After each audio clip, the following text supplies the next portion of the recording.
This podcast is part of the Shareable Podcast Network. Learn more at shareable.fm. This is a Shareable mini episode where I ask the guest 10 important, big questions, and they have to answer them as fast as they possibly can. I call it Think Fast.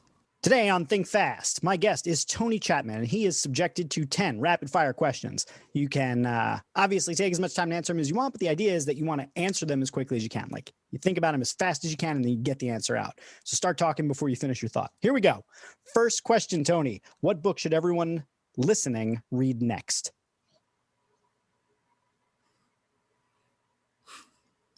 Oh, gosh.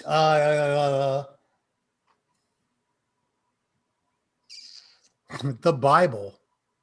Okay. Like the whole thing cover to cover, like all the books, a particular I think book? a perspective on the Bible is eye-opening. I think those who are religious, if they actually read it, their perspective of religion would change. Those who aren't religious, if they saw what was in the Bible versus what's being portrayed as religion, their perspective would change. I think for all of us, if we could take a non-Westernized view of religion, it would open all of our eyes. Interesting. That's a unique answer and a unique perspective on that particular answer. Okay. 2, you can't say shareable. What's your favorite podcast? Questlove Supreme. Gotta write that down and do that one. All right. Question 3, what negative experience in your life are you most happy happened to you? Breaking up with the wrong girl. Well, dating the wrong girl. I broke up with the girl that I shouldn't have been dating. Got it. She broke up with me. I was gonna say broke up with the wrong girl could sound like it was the right girl. No. Broke up with the wrong girl. No, I get what you're saying. You broke up with a girl you shouldn't have been with. Yeah. I had no business in that, and she ended it, and I was hurt for about 45 seconds. And I was like, I literally started singing the chorus from an Iron Maiden song, "Not a prisoner, I'm a free man." Good. Wow. Yes. What's a bad one? All right. What is a lesson that you wish that you had learned earlier in life? People give you advice based out of their limitations and insecurity. What is the most important skill of the future? To be able to connect with people. It's interesting how many people say something similar to that. I love it. What industry or career path do you believe has the most promising future or potential?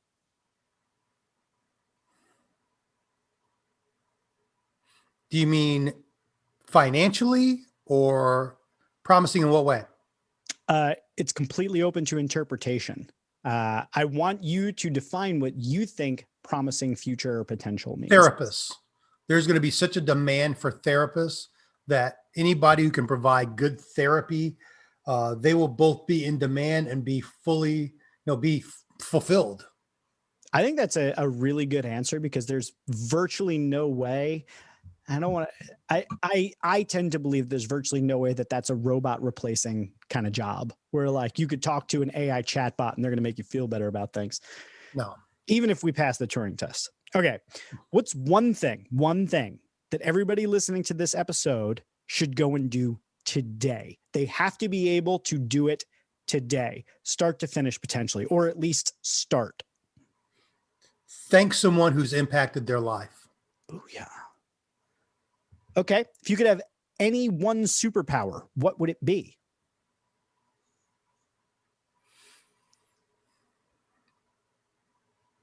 What is it called?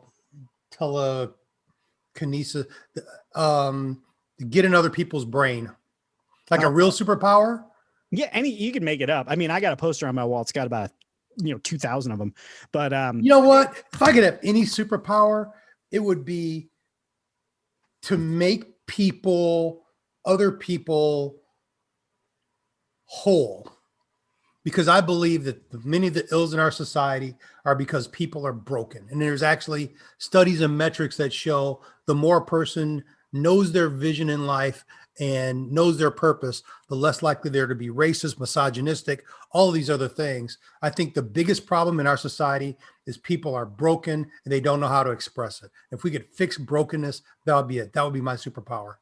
Oh my God, that's so good. It's like the kintsugi power, the Japanese ceramic mending with the golden. Yeah, yeah. Yeah, it's like that's basically where your power is. You're like golden lacquer. I fixed you. All right, interesting. All right, if there was a drug that you could take that gave you, or a vaccine, you could think of it as, that gave you an 80% chance of developing a superpower, but a 20% chance of developing an incurable terminal disease, would you take it? No. Okay. All right, final question. Should I have given a reason or just an answer was cool? Answer is fine. If you want to give a reason, I'm open to it. I love my life. Why mess with it? So I've toyed with that question. This is an aside. I've toyed with this question a lot because the percentages I find change things, right? So if I say 99% and 1%, people are like, you know what? I'm going to roll a dice on that. If I say 60-40, are people still want to? When I had lower percentages, when it was like a 50-50, everyone was like, nope. So I kept playing with it. I felt like 80-20 was like just enough where people would be like, you know what? That's worth rolling the dice on. Flight, super strength, invulnerability, whatever. I'm going to do But it. the weird thing though is a superpower a blessing or a curse? See, that's the problem is you can get what you want and it's the worst thing you ever got. So that's why I'm like, I actually love my life. And so it's very possible that that's a lose-lose. Yeah. It's like a monkey paws situation. Yeah. Got it.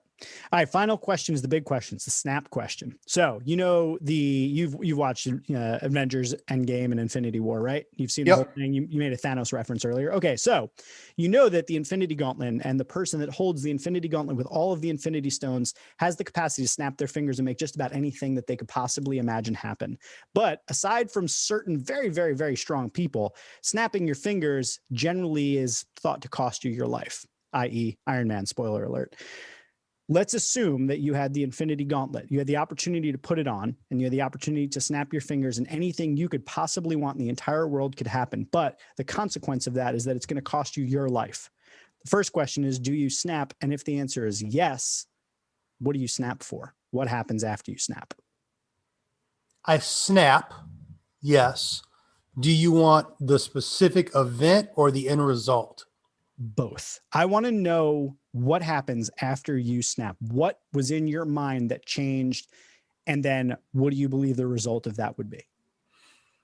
So I've had this conversation with a very good friend of mine about Hannibal and whether or not he should have attacked the Roman Empire. I know this is getting to be a very esoteric Man, I love esoteric. But that if he had attacked Rome, it very well could have led to not only a very different society that's not Roman/Euro based, but it certainly would have eliminated the transatlantic slave trade.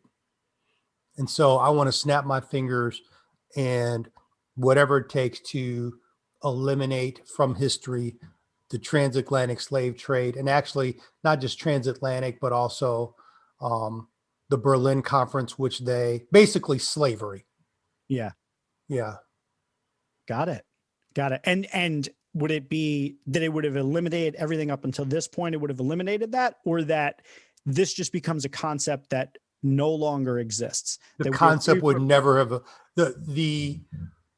well, number one, the concept of race would not exist because that construct was built to justify the transatlantic slave trade, certainly the pillaging of Africa. But I think, honestly, now that I'm thinking about it, I would snap my fingers and go way, way, way, way way back, and just the concept of slavery does not exist. And never would. Never will. Never will. Existence. Just completely, if you're going to build a civilization, you have to build it on your own merit and strength and ingenuity, and not be whether it's, Egyptian or, you pick a society that's basically used slavery to build their civilization. It's always been bad. And I just think civilization at the cost of humanity is not worth it. I've never done this on Think Fast, but I'm going to ask a follow-up on this one because you gave such an interesting answer. How deep does this concept go? Because, I'm going to get esoteric on it. What about wage slavery? People who are forced in conditions where they have to work in order to survive. It's a form in some way of slavery? Are we speaking specifically just chattel slavery? Or are we talking about any form of exploitation? What about people who work in factories for, less than a living wage in China and being sold sneakers here for hundreds of thousands of dollars or hundreds of dollars, whatever? How deep does the anti-slavery go? Is it into full no exploitation of other human beings? Is it extended to no exploitation of nature? Like how deep do you want to go with the snap? Since it's utopia. It's absolute utopia. Why have any, you and I could maybe offline have a conversation about the ills of capitalism, right? Definitely do that. And I'll do it online. Right. But I just think it is a utopia. Why should, with the resources that we have been given as stewards of this earth, why should anyone suffer? Why should there be injustice? Why should there be inequity? Why does wealth matter? Why does success matter? Why do these concepts even exist? And I know I'm saying this as one who is relatively successful and who's not hurting for money right now. And so there's a little bit of a, I get that. I'm not rich. Depends on who you ask, I guess. But, if you really say, if you get us back to our just human, and I don't want to even say human nature, because I don't know if that's part of it, but is there a possible way where we can truly live in harmony, in utopia, have mutual love and respect for one another, and not care about all this other BS? Like, dude, people work all their lives and make money so they can go retire and do the stuff that they would do if they didn't have a job. So that's my goofy answer. It's not a goofy answer, man. It's what I got. I freaking love that. It's not a goofy answer at all. That is an amazing answer. Tony, I love it. Thank you for appearing on Think Fast. It's been 10 rapid fire questions with Tony Chatman and amazing answers for all of them. Thank you for listening. This has been another episode of Shareable. Wait, don't leave. If you've never listened to my fancy outro, do it just once for me, please. Okay, if you enjoy Shareable and you find it valuable, there's a few ways that you can support the show. One, you can share it on social media, which I strongly encourage. I mean, it's literally the name of the show, Shareable. Two, you can review it on iTunes, Stitcher, or wherever you get your podcasts. And if you're an Overcast user, as many of my listeners are, make sure to click that star button on the episodes that you like. The third way that you can support the show is by blogging about it or discussing it on your own podcast, or even by making a YouTube video where you talk about one of the episodes. And then the final way that you can support the show is by supporting it directly on Patreon. You can find the link in the show notes. Now, before I let you go, I want to tell you about one other thing. You see, Shareable is just one of many projects that I'm working on at any given time. I've got another podcast called Rogue. I do a live streaming show every week called The Heroic Council. I've got a blog where I release a blog post twice a week. And if you're looking to keep up with all sorts of different content that can help you grow and become a superhero in life, I want you to check out jeffgibbard.me. That's where I list all of my current projects and projects that are coming up in the future, including my forthcoming book, The Lovable Leader.